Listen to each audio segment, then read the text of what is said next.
प्राचीन समय की बात है। एक राज्य में एक राजा राज करता था। उसका राज्य खुशहाल था। धन धान्य की कोई कमी नहीं थी। राजा और प्रजा खुशी खुशी अपना जीवन यापन कर रहे थे।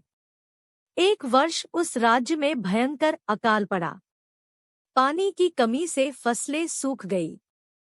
ऐसी स्थिति में किसान राजा को लगान नहीं दे पाए। लगान प्राप्त न होने के कारण राजस्व में कमी आ गई और राजकोष खाली होने लगा। यह देख राजा चिंता में पड़ गया। हर समय वह सोचता रहता कि राज्य का खर्च कैसे चलेगा। अकाल का समय निकल गया। स्थिति सामान्य हो गई, किंतु राजा के मन में चिंता घर कर गई। हर समय उसके दिमाग में यही रहता कि राज्य में पुनः अकाल पड़ गया तो क्या होगा। इसके अतिरिक्त भी अन्य चिंताएं उसे घेरने लगी। पड़ोसी राज्य का भय, मंत्रियों का षड्यंत्र जैसी कई चिंताओं ने उसकी भूख प्यास और रातों की नींद छीन ली। वह अपनी इस हालत से परेशान था, किंतु जब भी वह राजमहल के माली को देखता तो आश्चर्य में पड़ जाता। दिन भर मेहनत करने के बाद वह रूखी सूखी रोटी भी छककर खाता और पेड़ के नीचे मजे से सोता। कई बार राजा को उससे जलन होने लगती।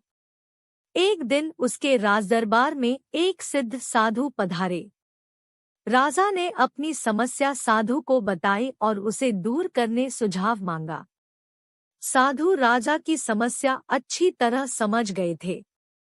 वे बोले, राजन, तुम्हारी चिंता की जड़ राजपाट है। अपना राजपाट पुत्र को देकर चिंता मुक्त हो जाओ। इस पर राजा बोला, गुरुवर, मेरा पुत्र मात्र 5 वर्ष का है। वह अबोध बालक राजपाट कैसे संभालेगा? तो फिर ऐसा करो कि अपनी चिंता का भार तुम मुझे सौंप दो। साधु बोले। राजा तैयार हो गया और उसने अपना राजपाट साधु को सौंप दिया। इसके बाद साधु ने पूछा, अब तुम क्या करोगे? राजा बोला, सोचता हूँ कि अब कोई व्यवसाय कर लूं। लेकिन उसके लिए धन की व्यवस्था कैसे करोगे? अब तो राजपाट मेरा है। राजकोष के धन पर भी मेरा अधिकार है। तो मैं कोई नौकरी कर लूंगा। राजा ने उत्तर दिया, ये ठीक है। लेकिन यदि तुम्हें नौकरी ही करनी है तो कहीं और जाने की आवश्यकता नहीं। यही नौकरी कर लो। मैं तो साधु हूँ। मैं अपनी कुटिया में ही रहूंगा। राजमहल में ही रहकर मेरी ओर से तुम ये राजपाट संभालना। राजा ने साधु की बात मान ली और साधु की नौकरी करते हुए राजपाट संभालने लगा। साधु अपनी कुटिया में चले गए। कुछ दिन बाद साधु पुनः राजमहल आए और राजा से भेंट कर पूछा, कहो राजन, अब तुम्हें भूख लगती है या नहीं और तुम्हारी नींद का क्या हाल है? गुरुवर, अब तो मैं खूब खाता हूँ और गहरी नींद सोता हूँ। पहले भी मैं राजपाट का कार्य करता था, अब भी करता हूँ। फिर ये परिवर्तन कैसे? ये मेरी समझ के बाहर है। राजा ने अपनी स्थिति बताते हुए प्रश्न भी पूछ लिया।